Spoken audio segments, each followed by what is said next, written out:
Welcome, and this is Snuggle in Storytime. We are reading the last of the Really Great Whangdoodles, written by Julie Andrews Edwards and published by HarperCollins Publishers, and I have permission to read this out loud. Chapter 3. The following day, Lindy wished very much that she had not accepted Tom's dare. The more she thought about it, the more she became convinced that she would never be able to approach Stone House on Halloween, or at any other time for that matter. She was inwardly terrified at the whole idea, but her courage and pride forbade her from mentioning this to anyone. So she spent a very miserable day worrying about it. At bedtime, when Mrs. Potter came to kiss her daughter good night, she found her lying wide-eyed and clutching her teddy bear. "Don't turn the light out, Mommy. I need to ask you a question for a moment." "Well, what is it, darling?" "I want to know something. Is it true that you can die from fright?" Mrs. Potter tried not to smile at the solemnity with which Lindy asked her question. "Why? Are you frightened about tomorrow night?" Lindy nodded. "Well, in what way are you frightened? Because you are going with the boys for the first time? Or is it something else?" "No, it's sort of that." "Well, you do know that it's very easy to change your mind, and you may come with Daddy and me instead." "No, I really would like to go with the boys. I was just thinking about it." Mrs. Potter tucked the blankets snugly around her daughter. "Why don't you speak to Ben and tell him you're a bit worried? He's very understanding about things like that." Lindy felt a wave of relief as her mother's suggestion. Ben would watch out for her and keep her safe. She hugged her mom and kissed her good night. "Good night, Mommy." "Good night, darling. Sleep well." In spite of Mrs. Potter's comforting reassurance, Lindy had terrible nightmares that night. She spoke to Ben immediately after school the next day. "Ben, can you keep a secret?" "Of course I can." "Well, you see, I'm a bit scared about tonight. I want to keep my dare and win the 25 cents, but I was wondering, would you please stay very near when I go up to Stone House? And if I scream or faint or anything, will you come and save me?" Ben was flattered that Lindy would turn to him in a time of crisis, and he answered in a big brotherly way, "Of course I will, Lindy. Don't worry about a thing. I'll be right beside you." "Oh, Ben, that's super." At 6:30 p.m., after a very early dinner, the children assembled at the front door to say goodbye to their parents. Lindy's lion costume was a great success. She wore a furry bonnet with 2 soft ears, pointed at the top, and furry mittens. She had ruby lips, and there were black whiskers painted on her cheeks and a large black spot on the tip of her nose. On the back of her costume, Mrs. Potter had pinned a long silken tail with a golden tassel at the end of it. Tom looked incredibly mean and ugly. He had put on his oldest clothes and patted them into a grotesque shape. He wore a pair of his father's shoes, which were much too big for him, and he had used a glue-like substance to pull his face into an agonized expression. It made Lindy shudder just to look at him, and even Mrs. Potter remarked in a startled voice, "Oh, good heavens, Tom, is that really you?" Ben looked rather dashing, considering he was meant to be Dracula. He wore a long black cloak with a high collar over the black turtleneck and sweater and brown trousers. He had painted his face white and his lips a dark purplish red. His wig was shiny black, and the only really frightening touch was the 2 fangs he had attached to his teeth. Mr. Potter gave last-minute instructions. "Now, Dracula, you're in charge. Act in a respectable manner, and no egg throwing." "How about shaving cream?" Tom asked. "Well, in moderation. Off you go. Be home by 9:30 or 10, no later." It was dusk already, and the street lamps were glowing. Lindy, Tom, and Ben saw people in costumes of every shape, color, and size. There were ghosts and Frankensteins and monsters and princesses, ballet dancers and chimney sweeps, and all manners of other disguises. Ghostly music emanating from some of the houses mingled with the sounds of cackling laughter and shrieking vampires. Candlelit pumpkins flickered, while the moonlight cast moving shadows on the lawns. As the night grew darker, Lindy pressed closer to Ben, and Tom studied her. "Now, Lindy, are you sure you want to go through with this? I mean, it's going to be spooky and dangerous." She nodded her head bravely. "Well, okay," Tom spoke with grudgingly admiration.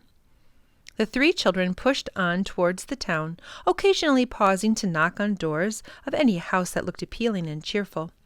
They collected a sizable bag of candy and chewing gum and toffee apples, and a good portion of which they happily ate, and by the time they reached the park, Lindy was feeling decidedly odd.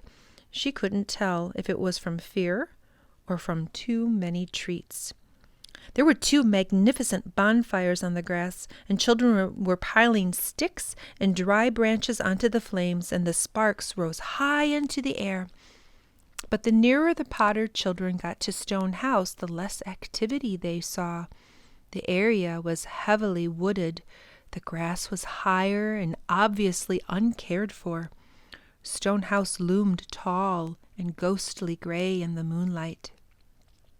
Lindy pulled Ben to a halt outside the pair of large iron gates. "You've got to come in with me," she whispered. "I'll never make it alone." The gate creaked on rusty hinges, and Lindy's heart was pounding. There was not a sign of life anywhere as they tiptoed along the edge of the gravel drive. Dry leaves crackled under their feet, and a loose shutter banged noisily in the upstairs window of the house, and all 3 children jumped with fright. The wind moaned through the branches of the trees, and a dog howled, and as the children paused near the front door, an owl hooted mournfully in the darkness. Lindy's legs almost gave out beneath her, and she was close to tears. "I told you this would be too much for her," Tom hissed nervously. Ben motioned him to be quiet. A light swung and glowed on the porch, and revealing gray paint cracked and flaked from the wind and the rain. Another light shone high up in the house, and another at the back spilled a ghostly yellow beam onto the grass. "Lindy, it's now or never," Ben said solemnly. He let go of her sister's hand. "Do you think you can make it?" Her eyes were wide with fear, and she swayed a little. Go on," Tom said as he prodded her in the back. "Don't do that." She took a deep breath and began to walk. She fixed her eyes on the elaborate door knocker and looked neither right nor left. The few yards to the porch seemed endless. Her shoes made a hollow sound as she climbed the wooden steps, and the owl hooted again as she stood on tiptoe and raised a trembling hand on the door knocker. With a burst of courage, she banged it hard 3 times, and the sound rang out in the stillness of the night and echoed through the trees. For a brief moment, nothing happened. Then suddenly, the front door swung open, and a very sweet and cheerful-looking lady stood smiling down at her. Lindy let out a piercing scream, and Tom and Ben charged out of the darkness. "I'm here, Lindy, I'm here," shouted Ben. "You leave my sister alone," Tom yelled. The boys' sudden appearance scared the lady so badly that she screamed too. This had an interesting effect of completely silencing the children. There was a sound of running footsteps inside the house and a voice crying out, "What is it, Mrs. Primrose? I'm coming, I'm coming." A small, funny-looking gentleman raced out of the house and flung a protective arm around the ample lady's figure. "What on earth have we here?" The man peered at the children. "I see a lion and Dracula and some other weird fellow. No, it's the Hunchback of Notre Dame, but wait a minute. Well, wait a minute, bless my soul, haven't we met before?" Ben cleared his throat. "Yes, sir, we met at the zoo last Sunday." "Of course, but how very nice." He seemed genuinely pleased, and he turned to his housekeeper. "Mrs. Primrose, these children are my friends. What on earth is all the fuss about?" Everyone had talked at once, and the man held up his hands. "I really think this should be explained inside, where we can have some nice warmth. Mrs. Primrose, we would like some hot chocolate and whipped cream for everyone, please. Come in," he said to the children, and he held the door open invitingly. Chapter 4. The house was marvelously interesting. To the left of the wide staircase stood a complete suit of armor. There were portraits on the walls, and it was easy for the children to guess that theirs were ancestors or relatives of their host, since the resemblance to him was unmistakable. There was a round table in the center of the hall, overflowing with books and magazines. A brass centerpiece was bursting with orange and red and yellow chrysanthemums. The man ushered the children into a small room, and there were so many books that there didn't seem to be a space for anything else. Yet there was also a desk with a swivel chair behind it, and a large globe of the world standing in the corner. 3 complex and wonderful mobiles hung from the ceiling. The man motioned for them to sit down by the fire. "Oh, you'll have to sit on the carpet, I'm afraid," he said. "You see, I never have more than 1 armchair in here. It discourages company. Though, of course, I'm very pleased to see you this evening." And he sat down in his chair. "Now, let me see if I can remember your names. You're Melinda. And you're Benjamin, right?" And Ben and Lindy nodded. "And, oh dear," he paused as he looked at Tom.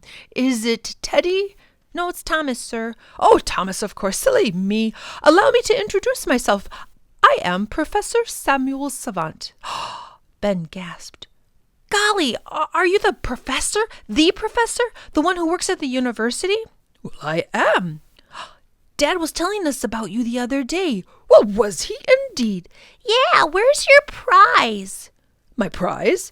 "Oh, she means the Nobel Prize, sir." "Oh, I won't be receiving it for quite a while. But come now, I am more interested to know how you found me." "Well, we didn't know this was your house," said Tom. "Oh, we were out trick-or-treating," explained Ben. "Tom bet me 25 cents that I wouldn't knock on the door. I thought an awful witch lived here." "A witch? Oh, Mrs. Primrose, are you a witch?" the professor asked, as the sweet-looking lady entered the room with a tray. "Oh, I sometimes think I'd like to be one, sir," she said with her smile. Mrs. Primrose gave a steaming mug of hot chocolate to each child and placed a plate of cookies on the floor in front of them. The professor sipped his hot chocolate. "Oh, that is so good. So, you thought a witch lived here, huh?" Ben felt embarrassed.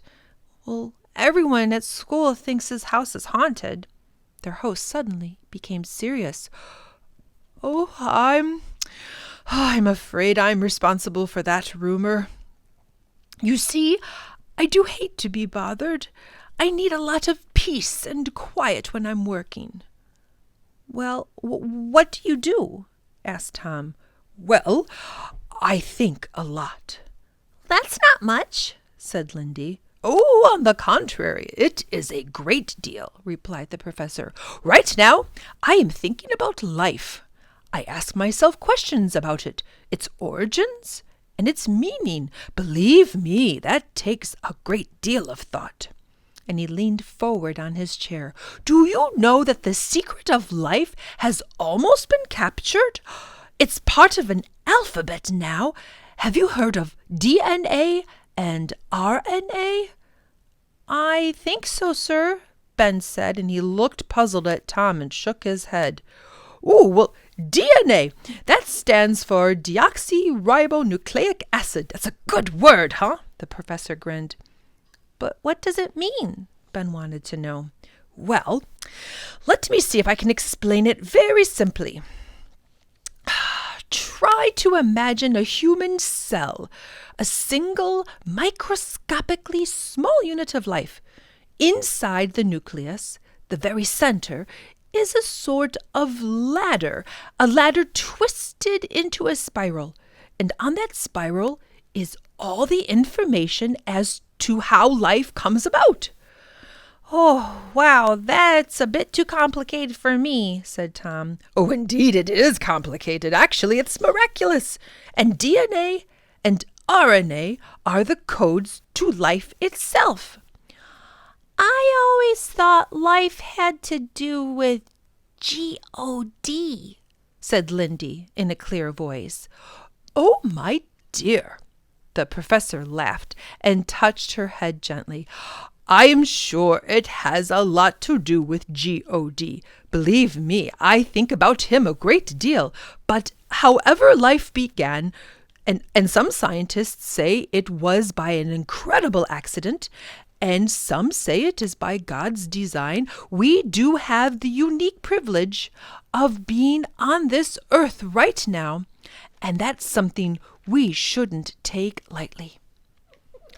Nobody in the room spoke for a while, and the fire crackled noisily, and the professor seemed a little lost in thought.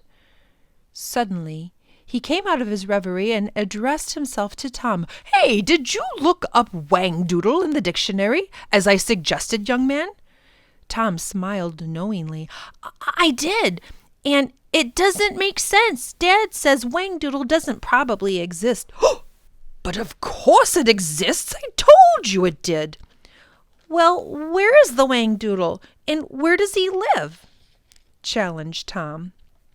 Professor Savant looked at the children for a long moment, as though trying to make up his mind about something, and then he leaned back in his chair, closed his eyes, and said quietly, "Well, the Wangdoodle lives in Wangdoodle land, where he is king. He is the only animal left of his species, although there are other wonderful, fascinating creatures that live with him. There are gadzooks and sidewinders, tree squeaks, and swamp gaboons. There is an animal also called an oink, and another one called a proc. They have hardly ever been seen. In fact, they would do anything possible to avoid mankind. So far, they have been remarkably successful." The boys were enthralled. Lindy was so fascinated that she gazed at the professor with her mouth open as he continued. "Hundreds of years ago, things were very different. Man believed in magic and miracles and folklore and legends. Myths and witchcraft and the spirits and such were all quite real because people believed in them. There were many Wangdoodles. They were found mostly in China and Greece and Africa, England and the Scandinavian countries, and later, I believed, they were some Wangdoodles found in the islands of the Pacific." The professor opened his eyes and stretched his legs towards the fire. "The popularity of the Wangdoodle was probably at its height in the Middle Ages, when people also believed in animals such as the unicorn and the wyvern and the great roc and the hippogriff. The Wangdoodle was to be said to be the wisest, most generous, and most enduring of all creatures. And as the years passed, man became involved in technology and agriculture and industry. Of course, it was natural for him to want to learn about his environment and the laws of nature, about the universe and how to get to the moon and so on. But as he broadened the new part of his mind, so he closed down a beautiful and fascinating part of the old, the area of fantasy. The more knowledge man gained, the more self-conscious he became about believing in fanciful creatures. People began to think that such things as dragons, goblins, and gremlins didn't exist. The terrible thing is that when man dismissed all these fanciful creatures from his mind, the Wangdoodles disappeared along with them. But where did the Wangdoodles go? Cried Lindy. By the time the Wangdoodles and all the other animals realized what was happening to them, it was almost too late. There was a tremendous upheaval. The dragons and the monsters became fearfully anxious, and they made a great fuss and fought with each other and killed or destroyed themselves by the thousands, which was no help at all, of course. Many of those wonderful creatures from the past just faded away from sadness and neglect. That is why only a few remain today. King of them all is the last of the really great Wangdoodles. Being very wise and very clever, he retreated to a realm where man could not see or harm him. But if no one can see him, how do you know where he is? Asked Lindy.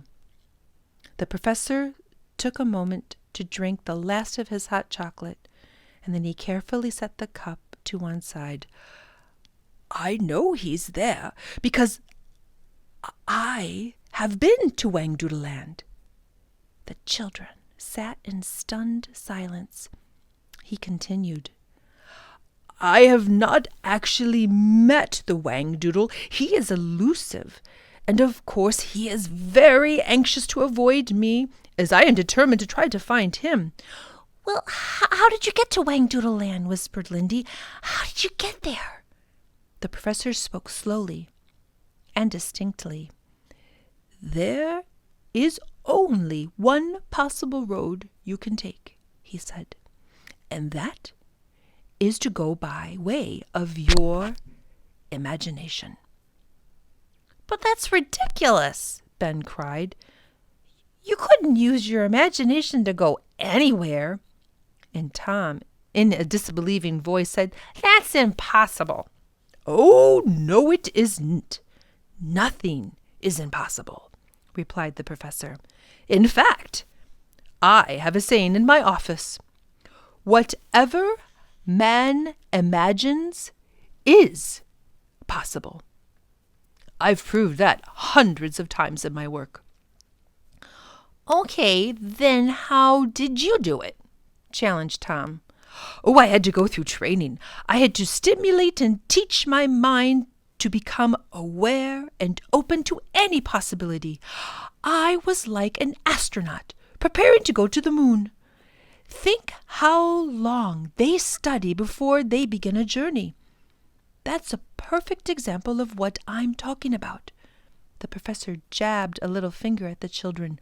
200 years ago, who would have believed it possible that man could get to the moon? It would have seemed just as fanciful as my saying today that I have been to Wangdoodle Land.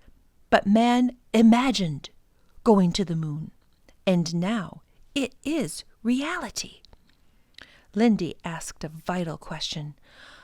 But do you suppose we could ever go to Wangdoodle Land? Do you suppose ordinary people like us could ever see it? The professor smiled a secret smile. Oh, yes, I believe you could, he said casually. "It would mean a great deal of hard work, but you're young, and you actually stand a better chance of getting there than most adults. Your imaginations are vivid and fresh, and you haven't closed your minds to possibilities where so many grown-ups have." "Well," said Tom, "what would we have to do?" "Oh, you'd have to study with me," said the professor.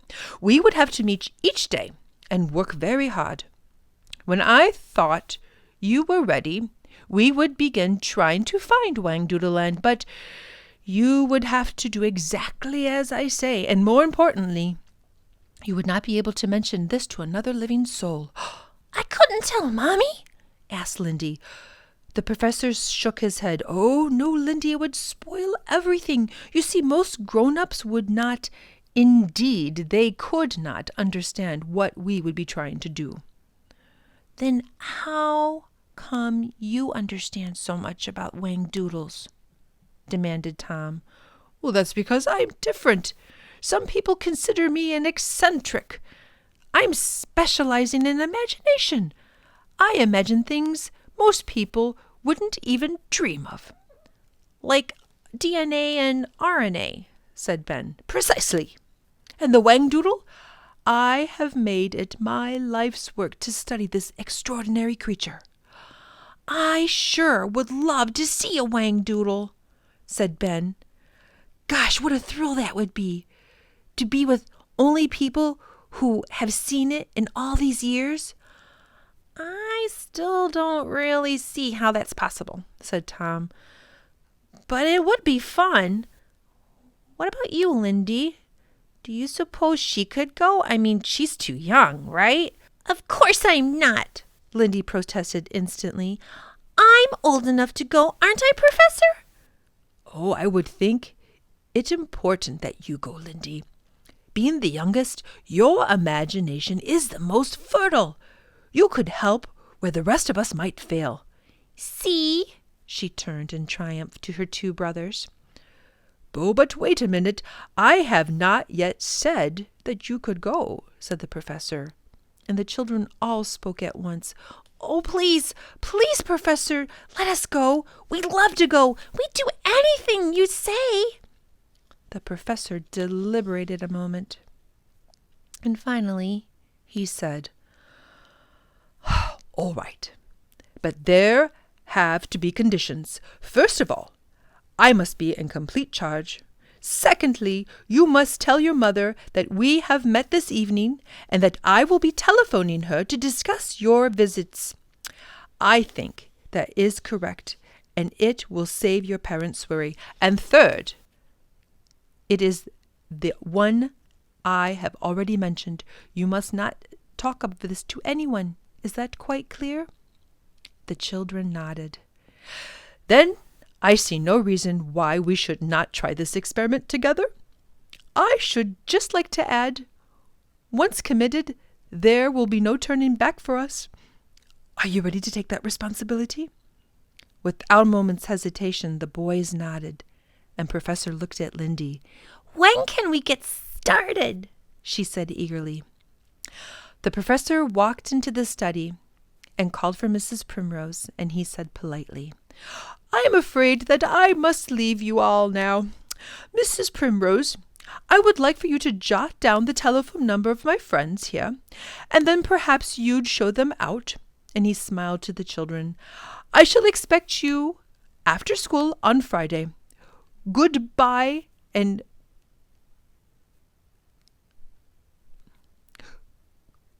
goodbye for the time being. Goodbye."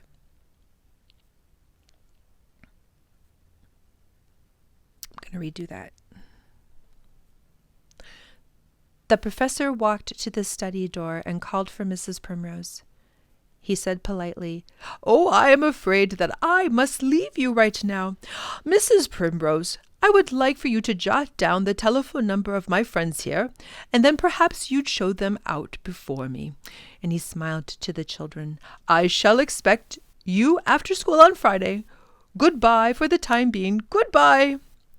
The children were left with a feeling that there were 1,000 questions that they would like to have asked, The evening had passed so rapidly, and it was late. The end. Please tune in again. We will be reading part 3 of the last of the Really Great Whangdoodles. What's going to happen? I'm very curious too. Until next time, good night.